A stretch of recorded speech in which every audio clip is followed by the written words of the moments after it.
In just 9 hours, the official tweet for Spider-Man No Way Home has already gotten more likes and retweets than the Avengers Endgame official announcement trailer tweet. And this shows the potential of the Spider-Man brand, and this is why Sony doesn't want to sell. What's going on, YouTube? Welcome to WeSib's West Coast, East Coast siblings, where my sister and I break down your favorite movies and TV shows. Sorry for the long hiatus. I've been out sick. Plus, there's been a huge family life event with the team, which you may or may not find out about at some point. So anyway, guys, get subbed up because we're coming back. We're hitting hard. I got my Superman and Lois review for the finale for that coming out very shortly. And also C is coming out, and I'm also doing Titans. So you're not going to want to miss any of that. But with that, we're going to go point by point through this Spider-Man No Way Home trailer, and I'm going to react to it. So this movie picks up right where the last one, Spider-Man Homecoming, left off, where Peter has now been outed as Spider-Man to the entire world, and it is complete madness. So he's also at the same time being framed for killing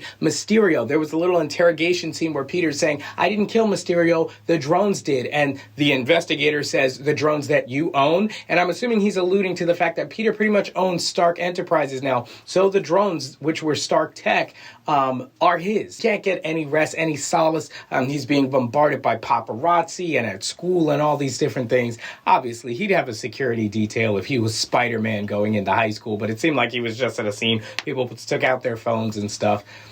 At the same time, I don't think anybody would really try to attack him. I mean, he's Spider-Man. He could handle himself. But I don't know, I mean, Dwayne "The Rock" Johnson has a security detail. He obviously doesn't need protection. I digress. So Peter thinks the only way to get away from all of this is to go to the secret sanctum and meet up with Stephen Strange, aka Doctor Strange, who he asks to cast a spell which would erase the minds of the world. This is a major event that Peter Parker is Spider-Man. Now, all of a sudden, all these red flags should be going off in our heads. This is kind of a major development. Spider-Man is a serious character in the MCU, and the entire world knows his identity. You can't tell me that has a whole bunch of different effects on the timeline, and those things would not have any major consequence to the point where Doctor Strange can just erase it from the timeline. And there are also a whole bunch of questions about Avengers and Avengers Endgame. If Doctor Strange could just, never happen, like the snap, never happened, because and I know, 14 million possibilities, and there was only one that worked, so never mind, we're not going to get into that. But Wong, who was at the Secret Sanctum, tells him, don't cast that spell. Now, Doctor Strange should be a veteran right now. He's been being the Sorcerer Supreme for years now, so he should know what he's doing. But he allows Peter Parker's talking. At least that's the way that they make it look in the trailer, that Peter's talking and adding, add this, by the way, add that, by the way, and the spell gets out of control and whoop.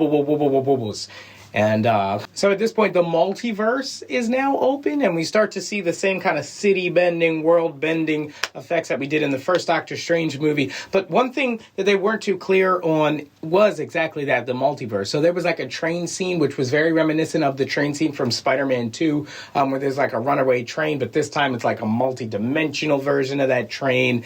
And we are seeing some characters. So we're obviously going to talk about the Doc Ock cameo, which was fantastic from Spider-Man 2.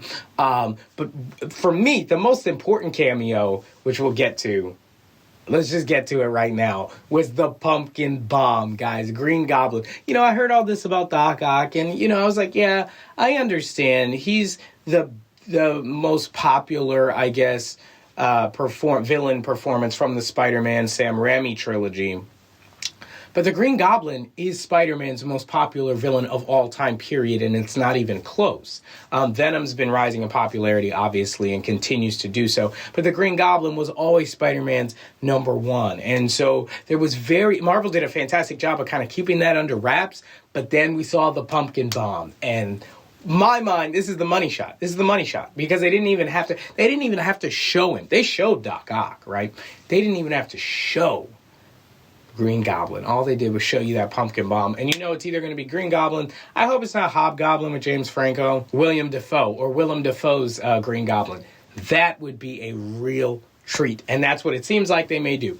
There was a bunch of clouds and lightning storms and stuff. I don't know if they're alluding to Electro because his lightning was blue in The Amazing Spider-Man 2, with Jamie Foxx's Electro. So I don't know if they changed up the effect to look more like Electro does in the comic books with the green and yellow suit and the yellow lightning. But we'll have to wait and see on that. But yeah, so they weren't too clear on the multiverse and how it's going to work. I'm assuming they won't really explain that until the movie's fully out. But we may get little tidbits and trailers here and there. But we do know that it's here. We are seeing, they came right out with the Doc Ock cameo. We know we're going to get Jamie Foxx. We know we're going to get Toby and Andrew. We know it's super under wraps. But for me, the money shot, once again, was the pumpkin bomb. So Spider-Man's going to have to deal with putting everybody back into their dimension. So Doctor Strange is going to be a huge part of this movie. And then, of course, we know that Spider-Man is going to play a huge role in Doctor Strange in the Multiverse of Madness, which is coming out. And that's going to blow the MCU multiverse wide open instead of just Spider-Man villains and superheroes. So, guys, I'm so pumped for this. This movie looks incredible.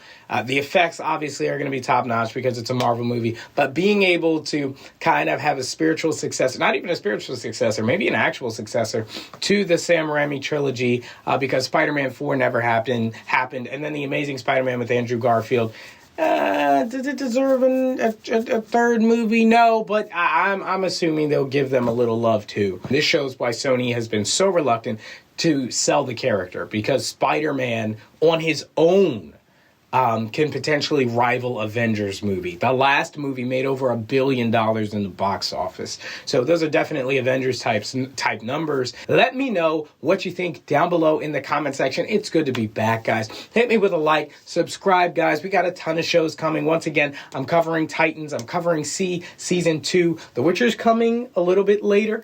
And then also we have Stargirl, and I'll be doing my recap and review of Superman and Lois. So thank you guys so much for watching. As always, thanks for hanging out. Got a ton of videos coming up soon. I'll see you in the next one. Peace.